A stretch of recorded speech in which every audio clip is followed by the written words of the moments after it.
열왕기하 7장. 엘리사가 말하였다. 주님의 말씀을 들으십시오. 주님께서 이렇게 말씀하시었습니다.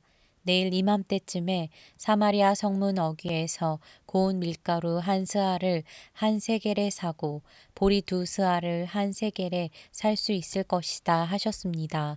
그러자 왕을 부축하고 있던 시종무관이 하나님의 사람에게 대답하였다. 비록 주님께서 하늘에 있는 창고 문을 여신다고 할지라도 어찌 그런 일이 일어날 수 있겠습니까? 엘리사가 말하였다. 당신은 분명히 그런 일이 생기는 것을 눈으로 직접 볼 것이요. 그렇지만 당신이 그것을 먹지는 못할 것이요. 그 무렵에 나병 환자 네 사람이 성문 어귀에 있었는데 그들이 서로 말을 주고받았다. 우리가 어찌하여 여기에 앉아서 죽기만을 기다리겠느냐. 성 안으로 들어가 봐도 성 안에는 기근이 심하니 먹지 못하여 죽을 것이 뻔하고 그렇다고 여기에 그대로 앉아 있어 봐도 죽을 것이 뻔하다. 그러니 차라리 시리아 사람의 진으로 들어가서 항복하자. 그래서 그들이 우리를 살려주면 사는 것이고 우리를 죽이면 죽는 것이다. 그리하여 그들은 황혼 무렵에 일어나서 시리아 진으로 들어갔는데 시리아 진의 끝까지 가 보았지만 어찌된 일인지 그곳에는 한 사람도 보이지 않았다. 주님께서 시리아 진의 군인들에게 병거 소리와 군마 소리와 큰 군대가 쳐들어오는 소리를 듣게 하셨기 때문에 시리아 군인들은 이스라엘 왕이 그들과 싸우려고 헷 족속의 왕들과 이집트의 왕들을 고용하여 자기들에게 쳐들어온다고 생각하고는 황혼역에 일어나서 장막과 군마와 나귀들을 모두 진에 그대로 남겨놓은 채 목숨을 건지려고 도망하였던 것이다. 이들 나병 환자들의 적진의 끝까지 갔다가 한 장막 안으로 들어가서 먹고 마신 뒤에 은과 금과 옷을 가지고 나와서 숨겨두고는 또 다른 장막으로 들어가서 거기에서도 물건을 가지고 나와 그것도 역시 숨겨두었다. 그런 다음에 그들은 서로 말하였다. 우리들이 이렇게 하는 것은 올바른 일이 아니다. 오늘은 좋은 소식을 전하는 날이다. 이것을 전하지 않고 내일 아침 해 뜰 때까지 기다린다면 벌이 오히려 우리에게 내릴 것이다. 그러니 이제 왕궁으로 가서 이것을 알리도록 하자. 그리하여 그들은 성으로 돌아와 문지기들을 불러서 알려주었다. 우리들은 지금 시리아 진에서 오는 길인데 그곳엔 사람은커녕 인기척도 없으며 다만 말과 나귀만 묶여 있을 뿐 장막도 버려진 채 그대로 있습니다. 이 말을 들은 성문지기들은 기뻐 소리치며 왕궁에 이 사실을 보고하였다.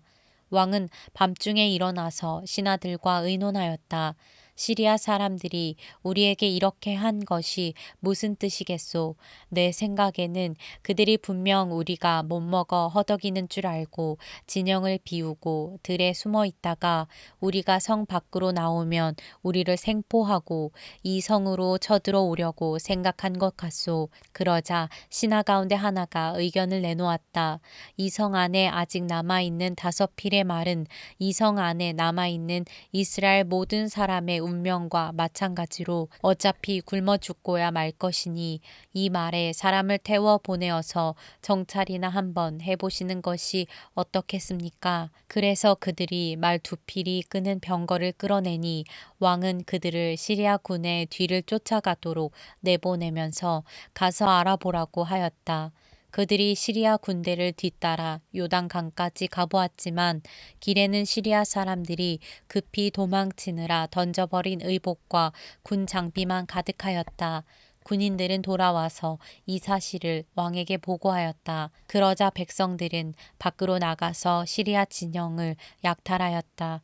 그리하여 주님의 말씀대로 고운 밀가루 한 스아를 한 세겔에 보리 두 스아를 한 세겔에 거래할 수 있게 되었다. 그래서 왕은 자신을 부축한 그 시종무관을 성문 관리로 임명하였다. 그러나 백성이 성문에서 그를 밟아 죽였는데 왕이 그의 부축을 받으며 하나님의 사람을 죽이려고 왔을 때에 하나님의 사람이 예언한 그대로 그가 죽은 것이다. 그때에 하나님의 사람이 왕에게 말하였다. 내가 내일 이맘때쯤이면 사마리아 성 어귀에서는 보리 2스아를 한 세겔에 고운 밀가루 1스아를 한 세겔에 거래할 것이라고 말하였을 때에 그 시종 무가는 하나님의 사람에게 비록 주님께서 하늘에 있는 창고 문을 여신다고 할지라도 어찌 이런 일이 일어날 수 있겠느냐 하고 큰 소리를 쳤습니다. 그래서 내가 말하기를 당신은 분명히 그런 일이 생기는 것을 눈으로 직접 볼 것이요. 그렇지만 당신이 그것을 먹지는 못할 것이요. 하고 말하였습니다. 그래서 그에게 이런 일이 일어나게 된 것이며 그가 성문 어귀에서 백성에게 짓밟혀 죽은 것입니다. 열왕기하 8장. 엘리사가 이전에 한 여인의 죽은 아들을 살려준 일이 있었는데 그 아이의 어머니에게 이렇게 말했었다.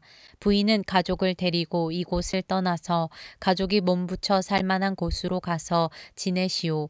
주님께서 기근을 명하셨기 때문에 이 땅에 7해 동안 기근이 들 것이오. 그 여인은 하나님의 사람이 한 그 말을 따라서 온 가족과 함께 7해 동안 블레셋 땅에 가서 몸부쳐 살았다.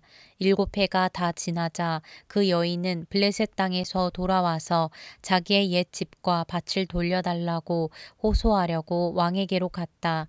마침 그때에 왕은 하나님의 사람의 시종인 게하시와 이야기를 나누고 있었다.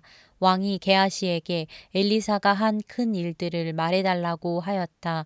그래서 게하시는 왕에게 엘리사가 죽은 사람을 살려준 일을 설명하고 있었다. 바로 그때에 엘리사가 아들을 살려준 그 여인이 왕에게 와서 자기의 집과 밭을 돌려달라고 호소한 것이다.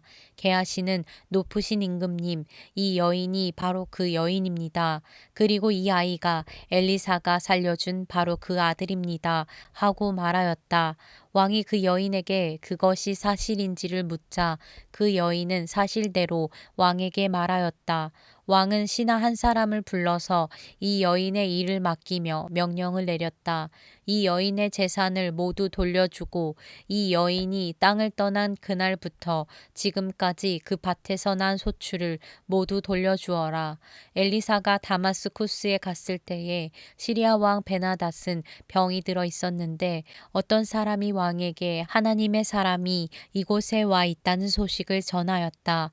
왕이 하사엘에게 말하였다. 예물을 가지고 가서 하나님의 사람을 만나시오. 그리고 그에게 내가 이 병에서 회복될 수 있겠는지를 주님께 물어보도록 부탁을 드려주시오. 하사엘은 다마스쿠스에서 제일 좋은 온갖 예물을 낙타 40마리에 가득 싣고 몸소 예를 갖추어 하나님의 사람을 만나러 갔다. 그리고 그의 앞에 서서 말하였다. 예언자님의 아들 같은 시리아 왕 베나닷이 나를 예언자님에게 보냈습니다. 왕은 자신이 이 병에서 회복되겠는가를 여쭈어 보라고 하였습니다. 엘리사가 그에게 말하였다. 가서 왕에게 회복될 것이라고 말하시오. 그러나 주님께서는 그가 반드시 죽을 것이라고 내게 계시해 주셨소. 그런 다음에 하나님의 사람은 하사엘이 부끄러워 민망할 정도로 얼굴을 쳐다보다가 마침내 울음을 터뜨렸다. 그러자 하사엘이 예언자님 왜 우십니까? 하고 물었다. 엘리사는 다음과 같이 말하였다. 나는 그대가 이스라엘 자손에게 어떤 악한 일을 할지를 알기 때문이요. 그대는 이스라엘 자손의 요새에 불을 지를 것이고 젊은이들을 칼로 살해하며 어린아이들을 메어쳐 죽일 것이고 임신한 여인의 배를 가를 것이오. 하사엘이 물었다. 그러나 걔보다 나을 것이 없는 나 같은 사람이 어떻게 그런 엄청난 일을 저지를 수 있겠습니까? 그러자 엘리사가 말하였다. 주님께서 그대가 시리아 왕이 될 것을 나에게 계시하여 주셨소. 그는 엘리사를 떠나서 왕에게로 돌아갔다. 베나닷 왕이 그에게 물었다. 엘리사가 그대에게 무엇이라고 말하였소? 그가 대답하였다. 엘리사는 왕께서 틀림없이 회복될 것이라고 말하였습니다. 그 다음날 하사엘은 담요를 물에 적셔서 베나닷의 얼굴을 덮어 그를 죽였다. 하사엘이 베나닷의 뒤를 이어 시리아의 왕이 되었다. 이스라엘 왕 아합의 아들 요람 제5년에 여호사밧이 아직도 유다의 왕일 때에 여호사밧의 아들 여호람이 다스리기 시작하였다. 그는 32살의 왕이 되어 8해 동안 예루살렘에서 다스렸다. 그는 아합의 딸을 아내로 맞아들였기 때문에 아합 가문이 한 대로 이스라엘 왕들이 간 길을 갔다. 이와 같이 하여 그는 주님 보시기에 악한 일을 하였다. 그러나 주님께서는 자기의 종 다윗을 생각하셔서 유다를 멸망시키려고는 하지 않으셨다. 주님께서는 이미 다윗과 그의 자손에게서 왕조의 등불이 영원히 꺼지지 않게 하시겠다고 약속하셨기 때문이다. 여호람이 다스린 시대에 에돔이 유다의 통치에 반기를 들고 자기들의 왕을 따로 세웠다. 그래서 여호람은 모든 병거를 출동시켜 사일로 건너갔다가 그만 에돔 군대에게 포위를 당하고 말았다. 그러나 여호람은 병거 대장들과 함께 밤에 에돔 군대의 포위망을 뚫고 빠져나왔다. 군인들은 모두 흩어져 각자의 집으로 갔다. 이와 같이 에돔은 유다에 반역하여 그 지배를 벗어나 오늘날까지 이르렀고 그때의 림나 역시 반역을 일으켰다. 여호람의 나머지 행적과 그가 한 모든 일은 유다 왕 역대지략에 기록되어 있다. 여호람이 죽어 그의 조상과 함께 다윗성에 장사되었다. 그의 아들 아하시아가 그의 뒤를 이어 왕이 되었다. 이스라엘의 아합 왕의 아들 요람 제12년에 여호람의 아들 아하시아가 유다 왕이 되었다. 아하시아가 왕이 될 때의 나이는 22살이었고 그는 한 해 동안 예루살렘에서 다스렸다. 그의 어머니 아달랴는 이스라엘 오므리 왕의 딸이었다. 그는 아합 가문의 사위였으므로 아합 가문의 길을 걸었으며 아합 가문처럼 주님 보시기에 악한 일을 하였다. 그는 아합의 아들 요람과 함께 시리아 왕 하사엘과 싸우려고 길르앗의 라못으로 갔다. 그 싸움에서 시리아 군대가 요람을 쳐서 부상을 입혔다. 요람 왕이 시리아 왕 하사엘과 싸우다가 라마에서 시리아 사람들에게 입은 상처를 치료하려고 이스라엘로 돌아갔다. 그때에 아합의 아들 요람이 병이 들었으므로 여호람의 아들인 유다의 아하시아 왕이 문병을 하려고 이스라엘로 내려갔다. 열왕기하 9장. 예언자 엘리사가 예언자 수련생들 가운데서 한 사람을 불러 말하였다. 너는 허리를 단단히 묶고 손에 이 기름병을 들고 길르앗의 라못으로 가거라. 거기에 가면 그곳에서 nim시의 손자이며 여호사밧의 아들인 예후를 만나게 될 것이다. 그러면 안에 들어가 그의 동료들 사이에서 그를 불러내어 밀실로 데리고 들어가거라. 그리고 기름병을 기울여 그의 머리에 부으며 나 주가 말한다. 내가 너를 이스라엘의 왕으로 세웠다 하고 말하여라. 그렇게 말한 다음에 너는 문을 열고 속히 도망하여라. 지체해서는 안 된다. 그리하여 예언자의 시종인 그 젊은이가 길르앗의 라못으로 갔다.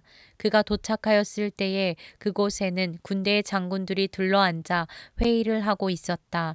그가 그들에게 말하였다. 장군님, 드릴 말씀이 있습니다. 그러자 예후가 말하였다. 우리들 가운데 누구에게 말하고 있는 겁니까? 그 시종이 말하였다. 바로 장군님께 말씀을 드리고 있습니다. 예후가 일어나서 집 안으로 들어가자 예언자의 시종인 그 젊은이는 그의 머리에 기름을 부으며 말하였다. 나 주 이스라엘의 하나님이 말한다. 내가 너에게 기름을 부어 주님의 백성 이스라엘의 왕으로 세웠다. 너는 내가 섬기는 상전 아합의 가문을 쳐라. 나는 내 종들인 예언자들의 피와 또 주님의 다른 종들의 모든 피를 이세벨에게 갚으려고 한다. 나는 아합의 가문을 모두 다 멸망시킬 것이다. 그렇다. 아합에게 속한 사람은 메인 사람이건 노인 사람이건 가릴 것 없이 남자는 누구나 이스라엘 안에서 끊어버릴 것이다. 나는 아합의 가문을 느밧의 아들 여로보암의 가문과 같이 만들고 아히야의 아들 바하사의 가문과 같이 만들 것이다. 그리고 개들이 이스라엘 땅 안에서 이세벨을 뜯어먹을 것이다. 그를 매장할 사람조차 없을 것이다. 그리고 난 뒤에 예언자의 시종인 그 젊은이는 문을 열고 도망하였다. 예후가 왕의 신하들이 있는 데로 나오자 한 사람이 그에게 물었다. 좋은 소식이었소? 그 미친 녀석이 장군께는 무슨 일로 왔었소? 예후가 그들에게 말하였다. 장군들께서도 그 사람이 누구고 그가 쓸데없이 떠들고 간 말이 무엇인지 짐작하고 있을 것이라 믿소. 그러나 그들이 말하였다. 슬쩍 넘어가지 마시오. 우리에게 사실을 말해 주시오. 예후가 대답하였다.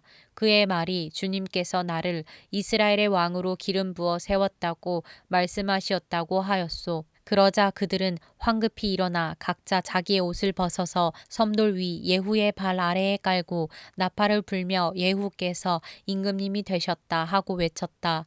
그리하여 nim시의 손자이며 여호사밧의 아들인 예후는 요람을 칠 모의를 하게 되었다.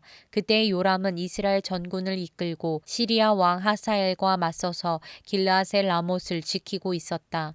요람 왕이 시리아 왕 하사엘과 싸울 때 시리아 사람에게 다친 상처를 치료하려고 이스라엘로 돌아와 있을 때였다. 마침내 예후가 말하였다. 장군들이 나와 뜻을 같이 한다면 아무도 이 성읍을 빠져나가서 이스라엘에 이 사실을 알리는 일이 없도록 해주시오. 그런 다음에 예후는 병거를 타고 이스라엘로 갔다. 요람이 그곳에서 병으로 누워 있었다. 유다의 아하시야 왕은 요람을 문병하려고 벌써 거기에 와 있었다. 이스라엘의 망대 위에 서 있는 파수병이 예후의 군대가 오는 것을 보고 웬 군대가 오고 있습니다 하고 외쳤다. 그러자 요람이 말하였다. 기마병을 보내어 그들을 만나 평화의 소식이냐고 물어보아라. 그리하여 기마병은 그들을 만나러 가서 말하였다. 임금님께서 평화의 소식이냐고 물어보라 하셨소. 그러자 예후가 말하였다. 평화의 소식인지 아닌지가 너와 무슨 상관이 있느냐. 너는 내 뒤를 따르라. 파수병이 왕에게 보고하였다. 그들에게 간 전령이 돌아오지 않습니다. 그리하여 왕이 두 번째 기마병을 보내자 그가 그들에게 가서 말하였다. 임금님께서 평화의 소식이냐고 물어보라 하셨소. 그러자 예후가 말하였다. 평화의 소식인지 아닌지가 너와 무슨 상관이 있느냐. 너는 내 뒤를 따르라. 파수병이 왕에게 또 보고하였다. 그들에게 간 전령이 또 돌아오지 않습니다.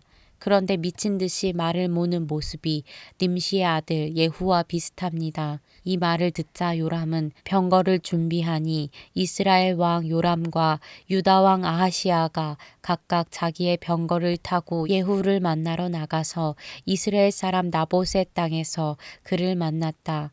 요람이 예후를 보고 예후 장군 평화의 소식이요 하고 물었다.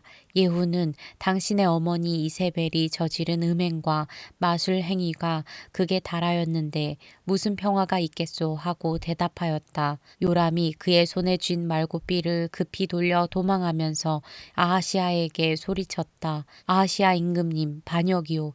예후가 힘껏 활을 당겨 요람의 등을 겨누어 쏘자 화살이 그의 가슴을 꿰뚫고 나갔다. 그는 병거 바닥에 엎드러졌다. 예후가 요람의 빛깔 시종 무관에게 말하였다. 그 주검을 들고 가서 이스라엘 사람 나봇의 밭에 던지시오. 당신은 나와 당신이 그의 아버지 아합의 뒤에서 나란히 병거를 타고 다닐 때에 주님께서 그를 두고 선포하신 말씀을 그대로 기억할 것이오. 주님께서 아합에게 내가 어제 나봇과 그의 아들들이 함께 흘린 피를 분명히 보았다. 바로 이 밭에서 내가 너에게 그대로 갚겠다. 이것은 나 주의 말이다 하고 말씀하셨소. 이제 당신은 그 주검을 들고 가서 주님의 말씀대로 그 밭에 던지시오. 유다의 아하시야 왕은 이것을 보고 베타간으로 가는 길로 도망하였으나 예후가 그의 뒤를 추적하며 저자도 죽여라 하고 외치니 이블람 북은 구르 오르막길에서 예후의 부하들이 병거에 타고 있는 아하시야를 찔러 상처를 입혔다. 그는 무기토까지 도망하여 그곳에서 죽었다.